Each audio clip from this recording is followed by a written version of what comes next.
자, 하나님께서 우리에게 공평하게 주신 것이 있습니다. 그것이 뭐냐면 24시간이라고 하는 시간을 하나님께서 우리에게 공평하게 주셨어요.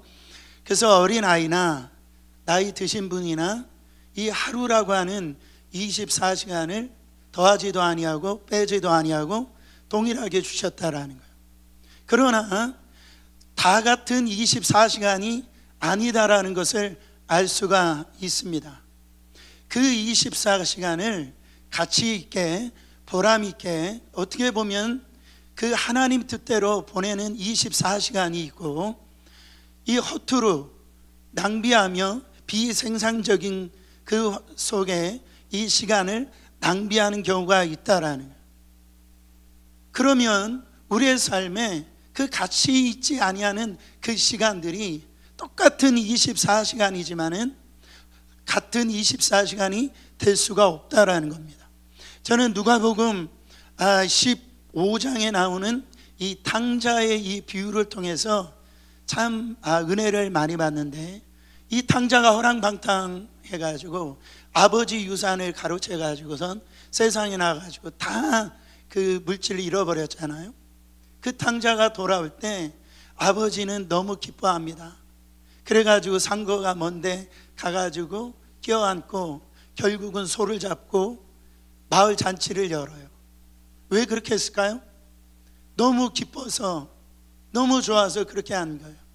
그런데 그 말씀을 묵상하는데 이 아버지 안에 그 탕자 아버지 안에 다른 사람이 모르는 그 아픔이 있었다라고 생각합니다. 그건 뭐냐면 그 탕자가 정말 그 가장 소중한 시간에, 그 젊음의 시간에 가장 많은 돈을 가지고 있었던 그 시간에 그 시간을 소중하게 보내고 가치 있게 보내고 그래도 하나님 앞에 기쁘게 그 시간을 보냈다라면 얼마나 좋았을까. 그렇지 않아요? 여러분, 돈이 귀하죠? 네, 할렐루야. 돈이 안 귀한 분 없습니다. 귀합니다. 근데 아버지는요, 여러분, 그 돈 때문에 마음이 아픈 게 아니에요. 왜요? 아버지는 돈이 있어요. 넉넉하세요. 아들의 부족한 걸 다 채워줄 수 있어요. 그러나 이 아버지는 뭐를 줄 수가 없어요? 시간을 줄 수가 없다라는 거예요.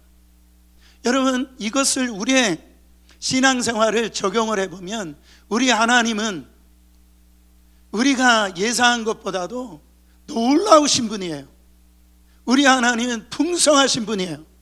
우리 하나님은 능력이 많으신 분이에요. 하늘 창고는요 부족함이 없어요. 필요한 대로, 우리가 원하는 대로 정말 우리가 이 하나님께서는 우리 가운데 부어주시기를 원하시는 분이에요. 그러나 그 하나님도 우리 가운데 주실 수 없는 것이 있으니 지난 세월입니다. 시간이라는 거예요. 사랑하는 성도 여러분, 마귀는 어떻게 하느냐? 가짜를 우리에게 심어줍니다. 그러면서 진짜인 것처럼 말해요. 이게 필요하다라고, 저렇게 해야 성공한다라고, 바로 이것이 있어야 참 멋진 인생이라고, 그래가지고 그것을 쫓게 만들어요.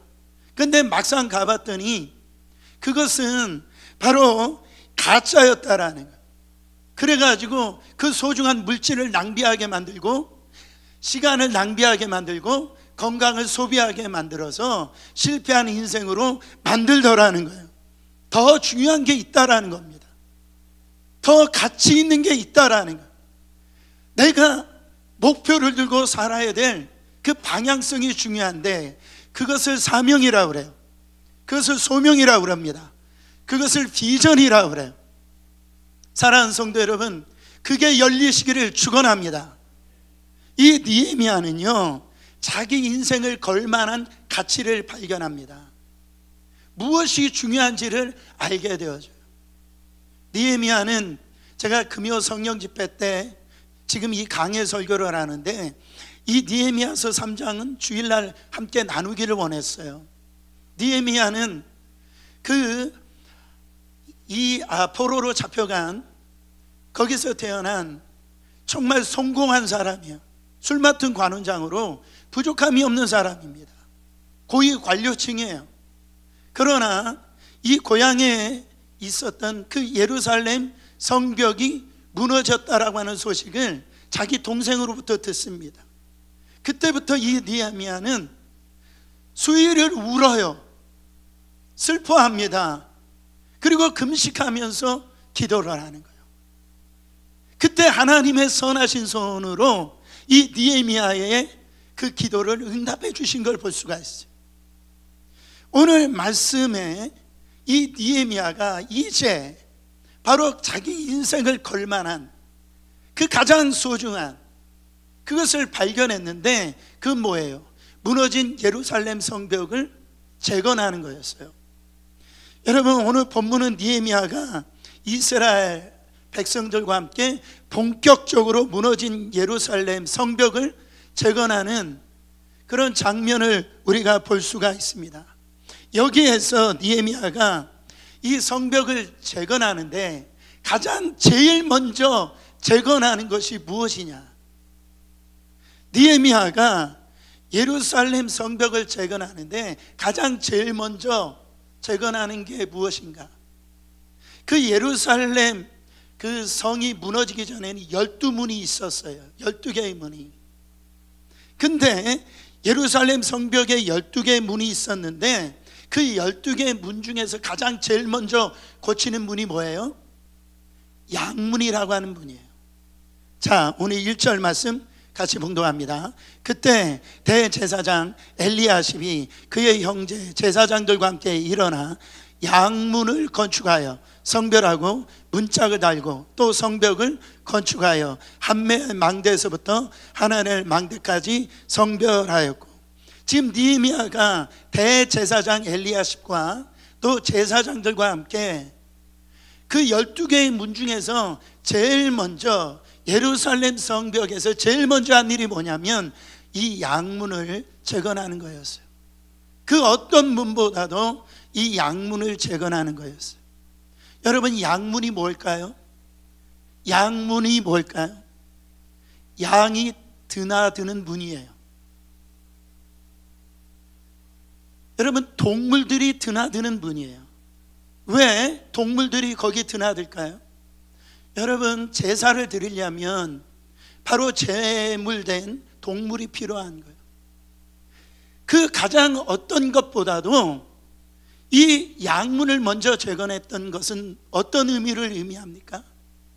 그 하나님 앞에 드릴 이 제사를 다시 제일 먼저 지금 세우기를 원하는 느헤미야의 모습을 볼 수가 있어요. 여러분, 양문을 제일 먼저 재건했다라는 건 뭐예요? 뭐를 회복시키길 원하는 거예요? 바로 예배를 제일 먼저 회복시키길 원하는 것을 볼 수가 있습니다. 사랑하는 성도 여러분, 예루살렘 성벽이 무너진 것은 여러분 다른 이유가 아닙니다.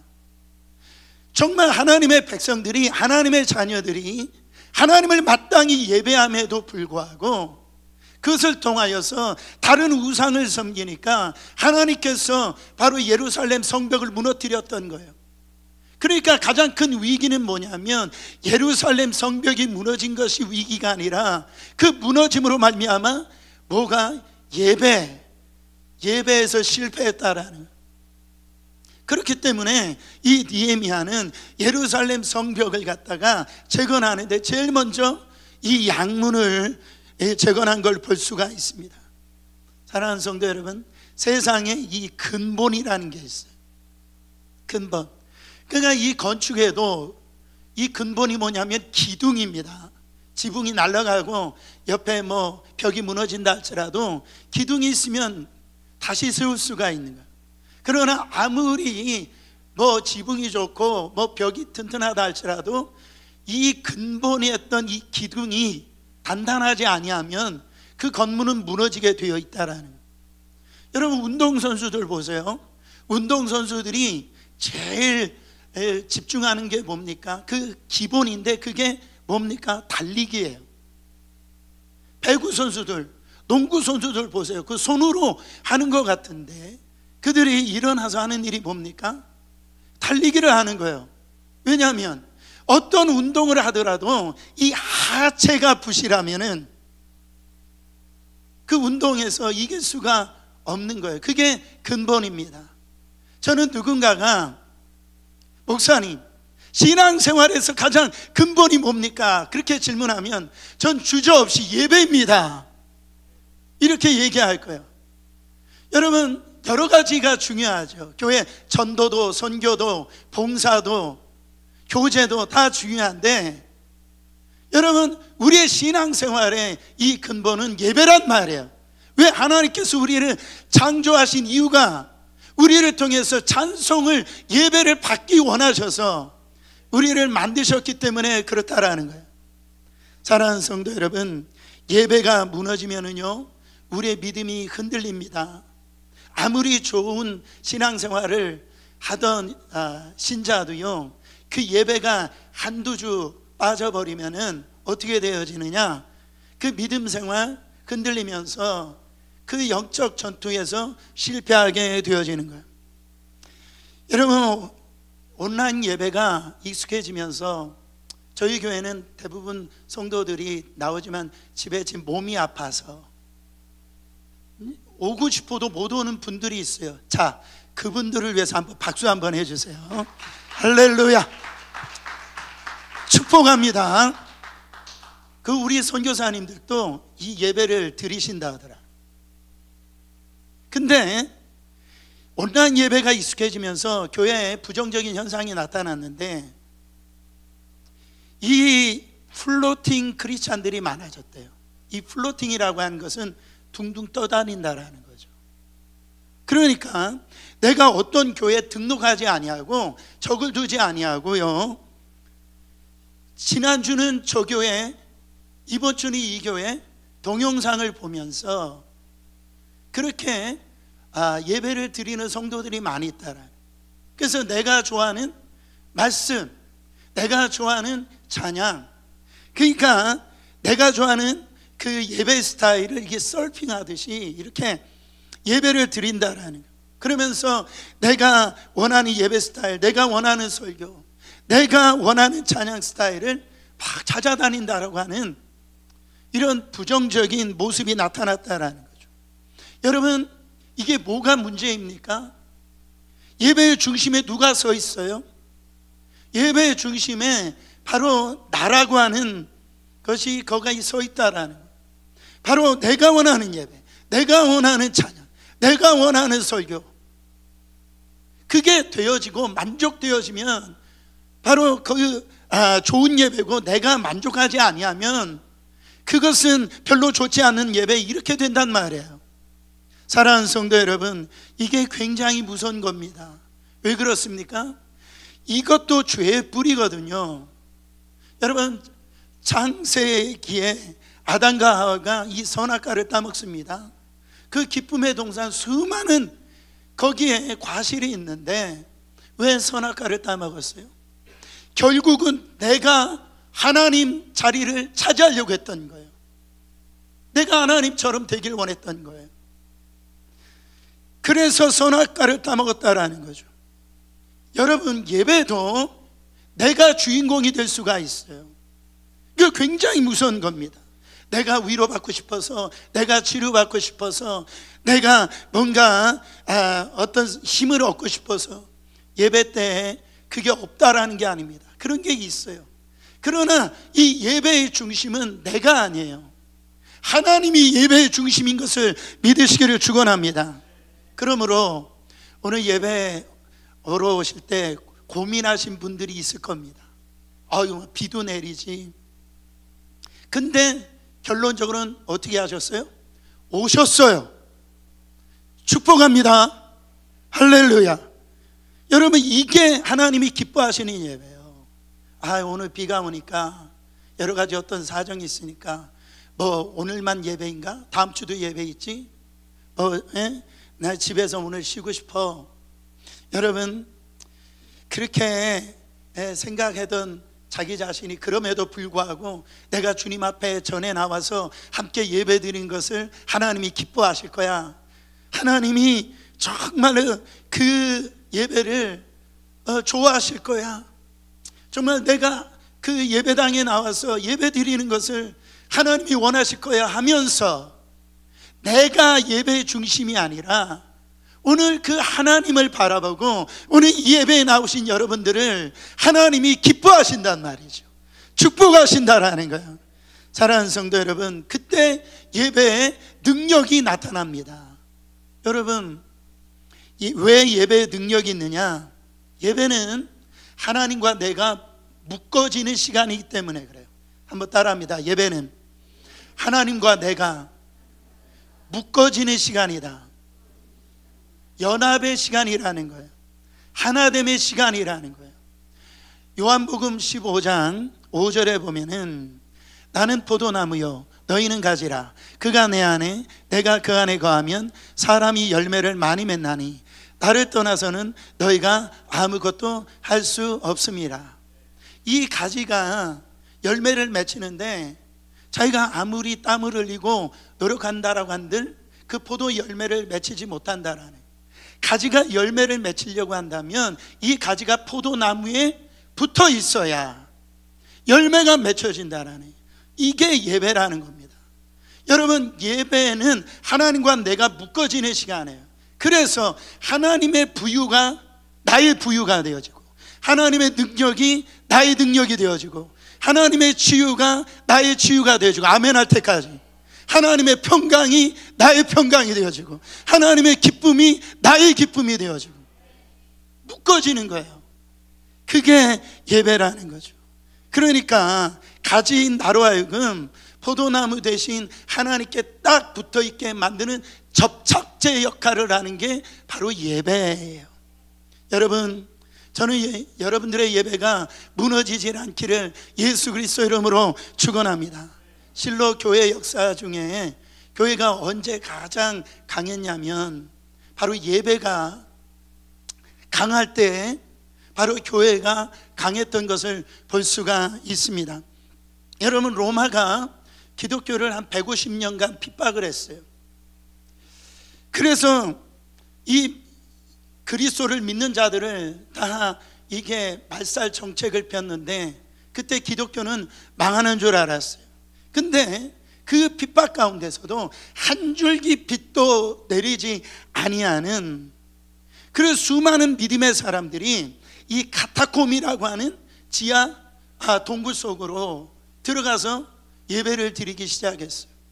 여러분, 거기 갔다 오신 분들이 있는지 모르겠지만은 다 갔다 오시기를 바랍니다. 저도 한번 가보고 싶어요. 이 발견된 카타콤의 이 깊이가 20m나 되어지는 카타콤이 있대요. 몇 미터? 20m. 저의 질문은 단순해요. 몇 미터? 20m. 근데 20m라는 소리를 듣고 놀라지 않는 여러분들을 보고 제가 놀래요. 여러분, 그 당시에 무슨 포크레인이 있는 게 아니에요. 무슨 삽이 있었던 게 아니에요. 그들은 홈이 이런 게 있었던 게 아니에요. 그들은 숟가락 같은 거를 가지고 팠단 말이죠. 나뭇가지를 가지고 팠는데 몇 미터 팠다고요? 20m. 뭐 하려고? 예배 드리려고 그 엄청난 핍박과 환난의 그 한복판에서 예배를 사수하려고 그 지하에 그 동굴을 팠는데요, 그 예배의 공동체가 거기가 형성이 되어졌다라는 거죠. 전 말씀을 준비하는데 과거에 제가 봤던 영화가 떠오르더라고요.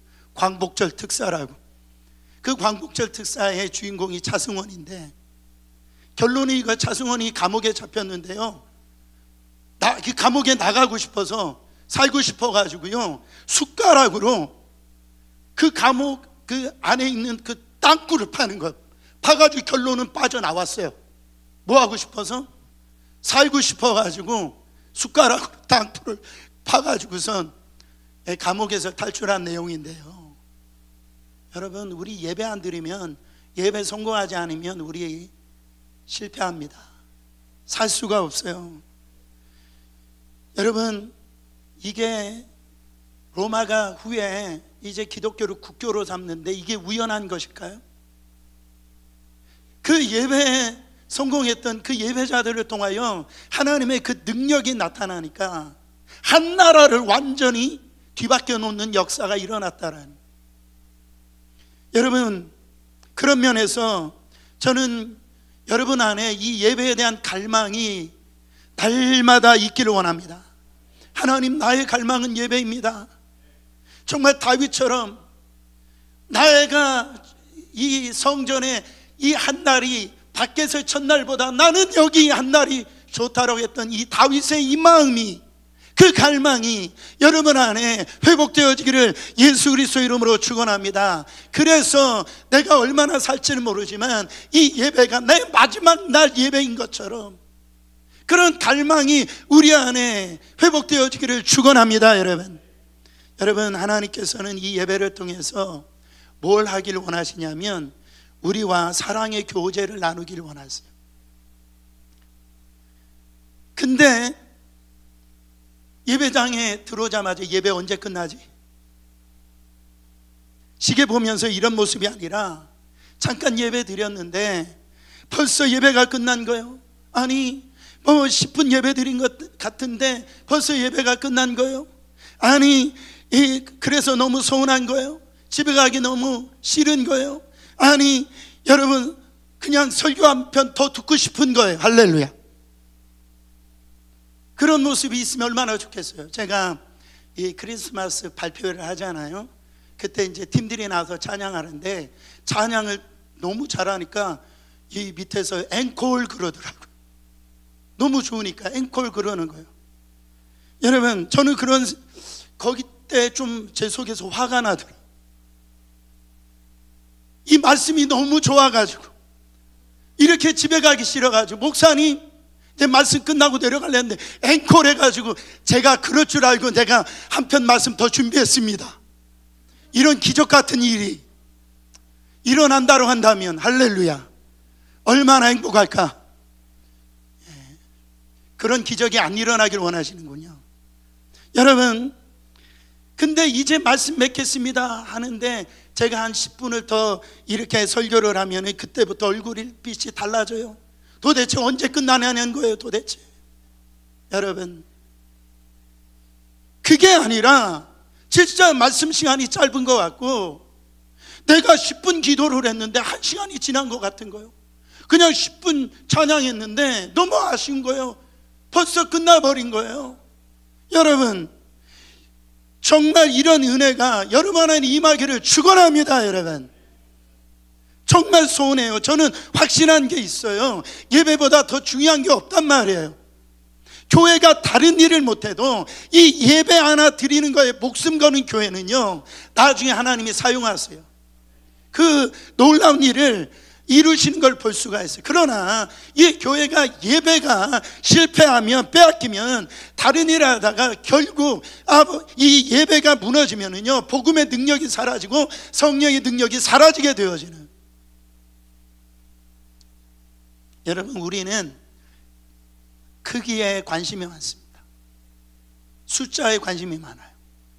얼마나 많은 사람들이 모였느냐, 얼마나 큰 그 예배당에서 드려야 우리는 거기에서 뭔가가 대단한 것처럼 우리는 그렇게 생각합니다. 하나님은 크기에 상관이 없어요. 거기에 속지 않았어요. 하나님은 그곳에 하나님의 영광이 드러나느냐, 하나님의 임재가 있느냐, 그것을 집중하는 걸 볼 수가 있어요. 사랑하는 성도 여러분, 우리가 드려지는 예배, 여러분의 드려진 예배에 하나님의 영광이 드러나고 계십니까? 하나님의 그 임재를 여러분 경험하고 계세요? 우리가 얼마든지 형식적으로 예배할 수 있어요. 하나님의 영광이 떠나고도요, 얼마나 수많은 사람들을 동원해 가지고 아주 멋있게 인간의 어떤 만족을 갖다가 채워주는 예배를 드릴 수가 있어요. 그러나 그것 가운데 하나님의 임재가 없는 거예요. 하나님의 영광이 없는 거예요. 이것이 오늘날 교회의 문제라는 거예요. 성도들의 문제라는 거예요. 메말라 버린 예배를 이제는 청산할 때가 됐어요. 메마른 그 찬양을 청산할 때가 됐습니다. 사람이 주인 되는 예배를 이제는 청산하고, 이 예배는 하나님의 주인이십니다. 하나님의 영광이 드러나고 하나님의 임재가 드러나고 여러분의 그 예배에 대한 열정이 불붙는 역사가 일어나기를 예수 그리스도 이름으로 축원합니다. 그때 모든 불가능한 것들이 다 돌파되어진다라는, 내 앞에 어떤 문제가 있든지 어떤 어려움이 있든지 바로 이 예배가 하나님 앞에 정말로 드려짐이 분명하게 되어진다면 모든 문제가 해결이 되어진다라는 거예요. 두 번째로, 그런가 하면 이 느헤미야가 무너진 성벽을 재건을 했는데 어떻게 했는가? 느헤미야는 혼자 하지 않았어요. 함께 했다라는 거예요. 오늘 3장을 전체적으로 읽어보면 아마 제가 3장 전체 본문을 읽었으면 여러분 시험 당했을 거예요. 거기 뭐 이름이 나오고 무슨 건물 뭐 이것들이 나오는데 읽기도 힘들어요. 그래서 우리가 성경 통독을 한번 해볼까 하면은 마태복음 한번 읽어봐야지 뭐 족보가 나오고 은혜가 안 되잖아. 왜 이렇게 이름이 나오고 건물이 나올까? 여러분, 성경 말씀은 어떤 말씀인지 다 동일한 무거움을 갖고 있습니다. 성경 말씀은 어떤 것은 경하고 어떤 것은 중하고 그런 게 없어요. 똑같은 무거움이 있다라는 거예요. 성경에 이름이 기록되어지고 건물이 이렇게 기록되어져 있으면 그 반드시 의미와 뜻이 있기 때문에 그래요.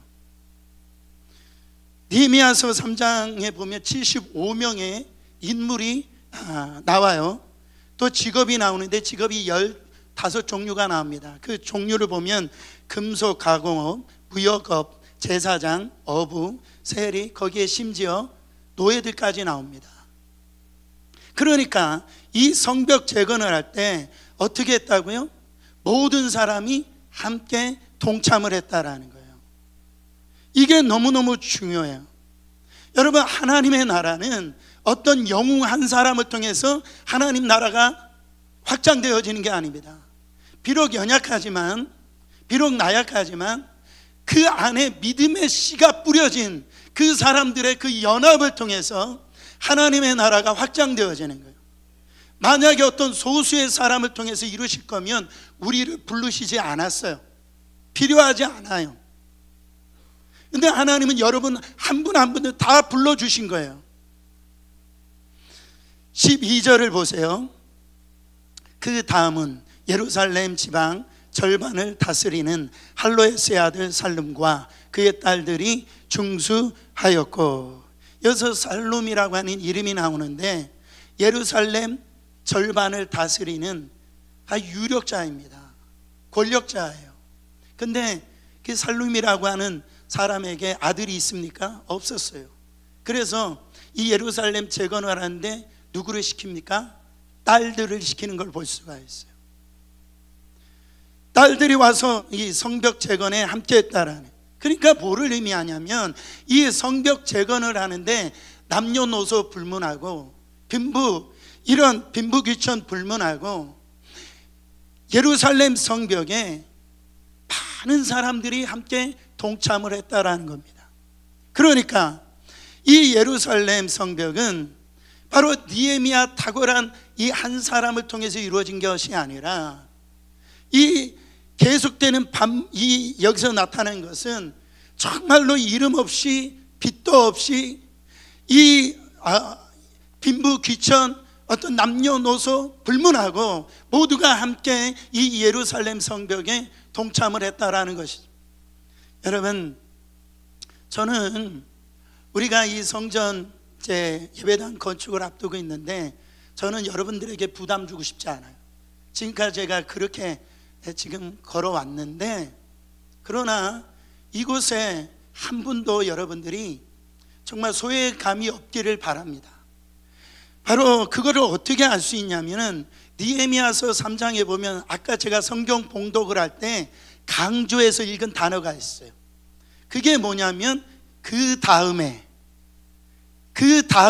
한번 따라해 보세요. 그 다음에는 무려 30번이나 나와요. 그 다음에는. 그러니까 이스라엘 백성들이 함께 했다라고 하는 표현이 잘 드러나고 있는 단어가 뭐냐면 그 다음에요. 제가 읽는데 얼마나 은혜가 되는지 몰라요. 저희 눈에서 눈물이 나오더라고요. 저도 그 다음에는 이 역사가 우리 교회에서 일어나기를 축원합니다. 그렇잖아요. 우리 교회가 지금 성전 이 건축, 이 예배당 이전을 앞두고 있는데, 제가 한 부분을 담당하면서 바로 열심히 무너진 성벽을, 이 예배당을 건축합니다. 근데 그 일을 담당할 때 제가 힘들지 않을까요? 여러분, 지치지 않을까요? 여러분들은 믿음이 좋아서 목사님은 절대 안 힘들어, 절대 안 지쳐, 이렇게 생각하시면 할렐루야. 그러나 지칠 때가 있고 힘들 때가 있어요. 근데 그런 마음이 있는데 옆을 딱 쳐다봤어요. 근데 누가 보여요? 우리 장로님들이 보이는 거예요. 누가 보입니까? 우리 안수 집사님들이 보이는 거예요. 안수 집사님들 할렐루야 아멘. 딱 봤더니 우리 권사님들 할렐루야. 봤더니 우리 집사님들, 아니 봤더니요 우리 EM들이 보이는 거예요. 우리 유스가 보이는 거예요. 여러분, 우리 썬데이 스쿨이 보이는 거예요. 그 다음에 여러분, 그때 어떨까요? 힘이 나지 않겠습니까? 바로 여리고성도 마찬가지죠. 하루에 한 바퀴씩 돌고 그 남궁불랑의 성 여리고성이, 만약에 내 혼자 그 성을 돌고선 했다라고 보세요. 그 여리고성 무너지지 않습니다. 근데 이스라엘 백성들이 함께 그 여리고성을 하나님 말씀에 믿음을 가지고 순종을 했더니 그 여리고성이 무너지더라는 거예요. 만약에 혼자 돌았으면은 성공하지 못했을 겁니다.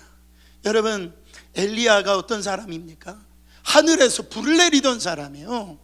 그가 말 한마디에 하늘에서 비가 안 내리는 거예요. 3년 6개월 동안 엘리야가 기도했더니 하늘의 문이 열리고 비가 쏟아지게 만드는 정말로 대단한 사람이었어요. 근데 이 엘리야가 이제 이세벨의 그 말 때문에 어떻게 됩니까? 로뎀나무 아래 가가지고선 죽기를 구합니다. 그때 하나님께서 뭐라고 말씀하시느냐면, 엘리야야, 너만 바알과 아세라에게 무릎 꿇지 않았어. 너와 같은 똑같은 자가 7,000명이나 있어. 7,000명이나. 엘리야가 그 7,000명이 있는 거 알았을까요? 몰랐을까요? 몰랐단 말이에요. 그 7,000명에게 엘리야가 해준 게 없어요. 근데 하나님 나라에서의 관점에서 보면은 나 홀로 있는 것 같은데, 나만 어려운 것 같은데, 나만 수고하는 것 같은데 몇 명이 남아있다고요? 7,000명이 남아있다라는 그 이야기를 듣고 이 엘리야가 용기 백배해서 그가 사명의 길로 가는 걸 볼 수가 있습니다. 여러분, 힘들 때가 있잖아요. 어려울 때가 있잖아요. 그때 언제입니까? 이 어려움을, 이 고통을 남들이 알아주지 못할 때, 나 홀로 있다라고 생각할 때 여러분 얼마나 힘듭니까? 얼마나 정말 고통스러워요. 제가 이 다큐멘터리 중에서 말씀을 준비하는데 이 남극의 눈물이라고는 다큐가 떠올랐어요. 여러분, 거기에 황제 펭귄이 있잖아요. 황제 펭귄이 그 남극은 겨울이 되면 영하 89도까지, 안 놀라실 줄 알았어요. 89도까지 이 혹한이 막 몰아붙이거든요. 그때 황제 펭귄들은요 아주 두툼한 이 지방 피하가 두껍게 있어가지고 그 추위를 감당하지만 이 너무나 혹독한 겨울이기 때문에 추위를 견뎌야 되는데 거기에 비결이 있었어요. 이 번식하고 난 다음에 이제 이 새끼를 이제 알을 낳고선 이 암컷이 그 새끼를 나중에 알에서 태어날 때에 먹이를 주려고 어떻게 합니까? 바다에 긴 여행을 떠납니다. 그때요 그 수컷들이 약 60일 동안 바로 이 둥글게 하면서 이 알을 품게 되어지는데, 그 주의가 얼마나 대단한지, 이 품에서 이 알을 잠시라도 놓치면은 바로 10초가 되지 않아서 알이 얼어져서 이 죽게 되어지는 거예요. 그 다음에 이 새끼도 1분도 되기 전에 죽게 되어집니다. 암컷이 돌아오기까지 이 주의를 견디며 이 새끼를 지키는 역할이 이 황제 펭귄 이 공동체 안에 바로 가장 중요한 과업이라는 거예요. 이때 펭귄들의 환상적인 아까 처음에 보였던 이 허슬링이라고 하는데, 이 허슬링 전략이 시작되어집니다.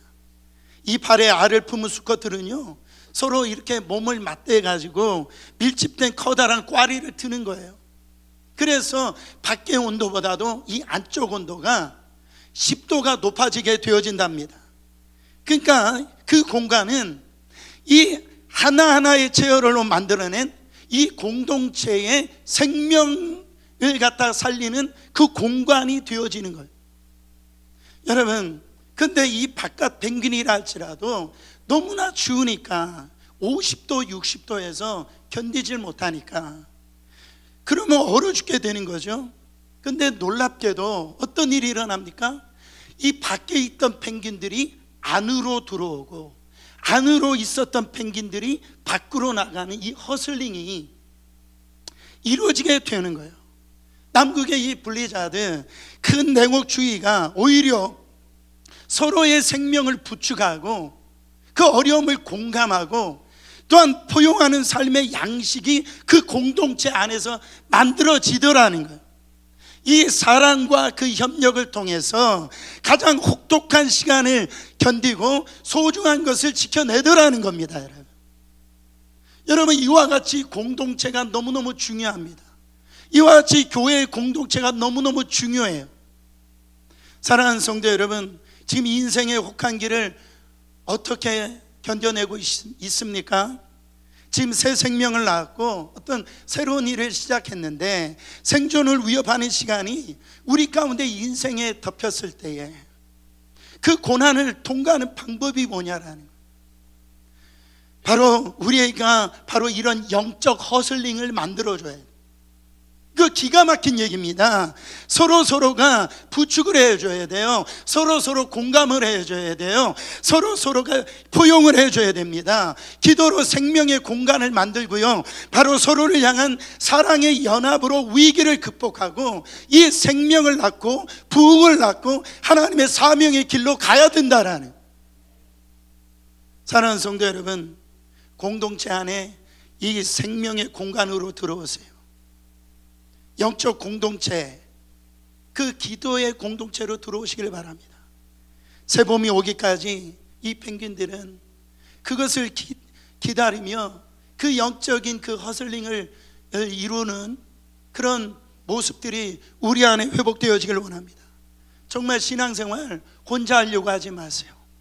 왜냐하면 우리의 믿음의 이 경주가 100m 달리기가 아닙니다. 100m 달리기면 우리가 그냥 우리의 힘으로 달리면 돼요. 그러나 우리의 믿음의 경주는 마라톤이에요. 언젠간 쓰러지면 누가 붙들어 일으켜줄 사람이 필요하다라는. 여러분, 정말 도저히 내 힘으로 못 일어날 때 나를 일으켜줄 그 동역자가 필요하다라는 거예요. 그것이 우리의 능력인 줄 믿습니다. 여러분, 우리 교회 정말 우리 구역이 소그룹이 앞으로 더 집중하며 살아나길 원합니다. 그 속에서 여러분 영적인 허슬링이 이루어져 가지고 상처나고 힘들고 괴로웠던 성도들이 함께 이 생명의 공간을 만들어서 세워주는 놀라운 일이 일어나길 원합니다. 전도서 4장 9절부터 12절입니다. 두 사람이 한 사람보다 나음은 그들이 수고함으로 좋은 상을 얻을 것임이라. 혹시 그들이 넘어지면 하나가 그 동물을 붙들어 일으키려니와 홀로 있어 넘어지고 붙들어 일으킬 자가 없는 자에게는 화가 있으리라. 또 두 사람이 함께 누우면 따뜻하거니와 한 사람이면 어찌 따뜻하랴. 12절.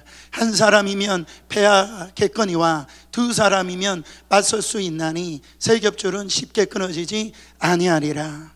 여러분, 이게 능력이라는 거예요. 함께함이 능력이라는 거예요.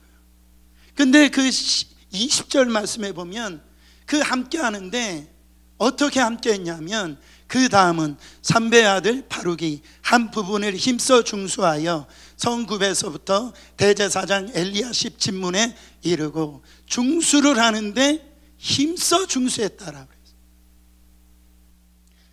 여러분, 교회가 약해지는 이유가 뭔가? 구경꾼 성도들이 많아질 때 교회가 약해집니다. 교회 안에 별 관심이 없어요. 무슨 일을 하든 나하고 상관이 없다. 그 구경꾼, 그때 교회가 힘을 잃어버리는 거예요. 여러분, 저희 교회도 마찬가지입니다.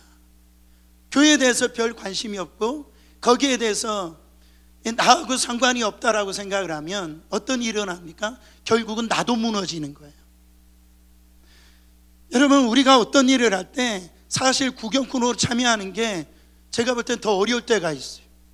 그냥 적당히 하는 게 더 어려울 때 있어요. 왜냐하면 마음이 편하지 않거든요.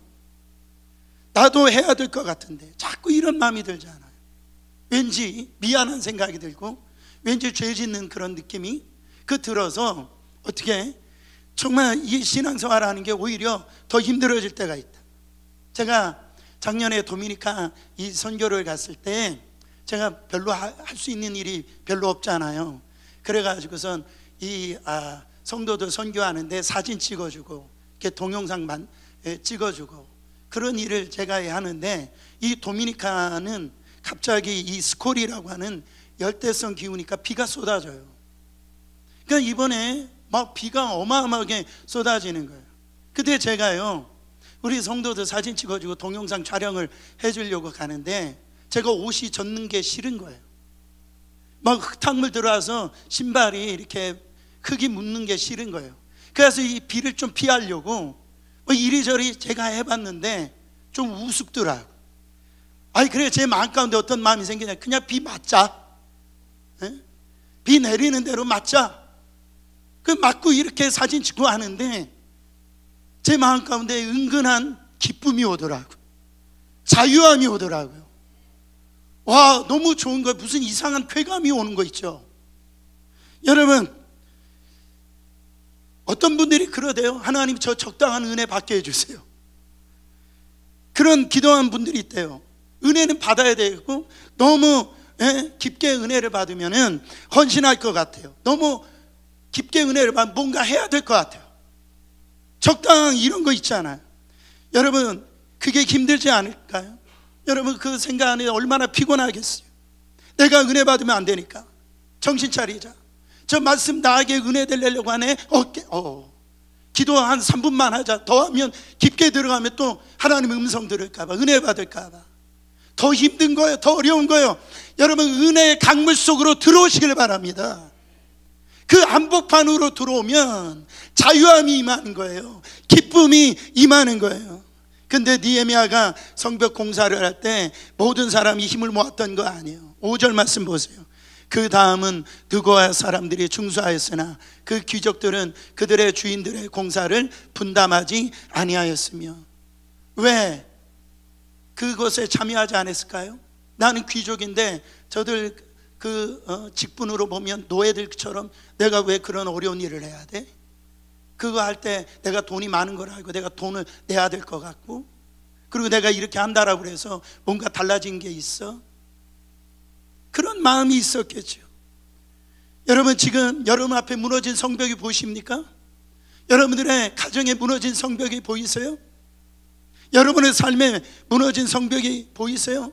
여러분의 닫힌 문이 열리길 바랍니다.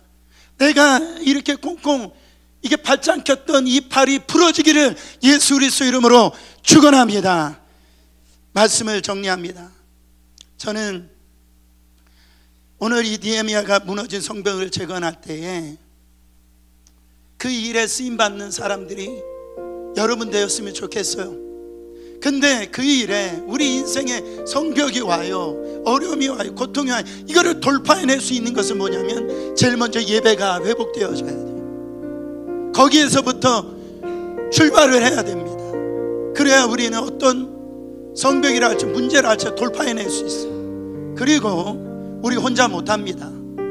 그 다음의 일을 감당할 수 있는 그 영적 허슬링을 이룰 수 있는 분들이 있을 때에 어떤 무너진 성벽도 다시 재건할 수 있고 어떤 고난과 환난도 돌파해 갈 수가 있다라는 거죠. 그런 일들이 여러분 안에 회복되시기를 예수 그리스도 이름으로 축원합니다.